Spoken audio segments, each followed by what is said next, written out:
And joining us once again this week as we get another update from our friends at Brevant Seeds and we look at seed selection for next year. Amanda Roth, Area Business Development Manager with Brevant Seeds, is with us once again here this week on Market Talk. And Amanda, thanks again so much for being part of the program. Hope you're having a good week so far.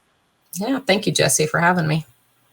Let's talk about seed selection and what should farmers, or I should say, when should farmers start working with their retailer to begin the seed decision-making process as we head into next year?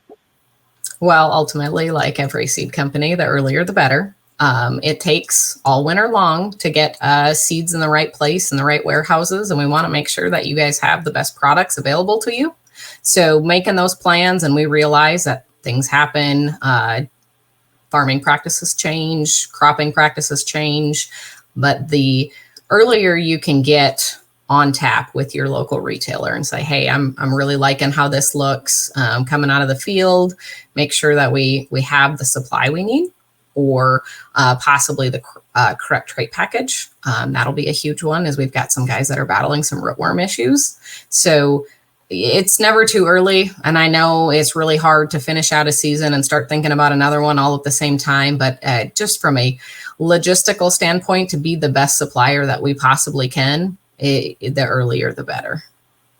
Always making sure you have a plan A, B, C, D, E, etc.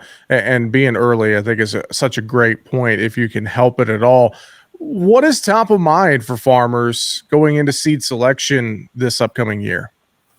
Well, I think top of mind, at least out here when we get more in the Dakotas and Nebraska and some of our Western Kansas countryside, stress always seems to be top of mind. You know, we've had some pretty wild weather swings in the last couple of years. So knowing what your products are going to be trying to get up against, you know, you've got, not only is there some drought stress, but you get some rootworm pressure, you get some wind pressure, you know, there's stress of all sorts out there. But the biggest one always seems to come back to the drought and the heat stress, and being able to stand up against that. We have a fantastic lineup that has been vigorously tested on standability and drought tolerance, and being able to set an ear even in some of those tougher conditions.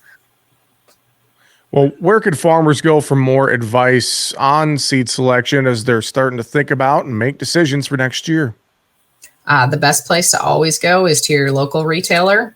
They are very up to date. They are fantastic professionals. They not only deal with your seed, but they know your acre when it comes to fertility and crop protection, and even down to the digital space. They're an all-stop shop, and they are your best resource to go to.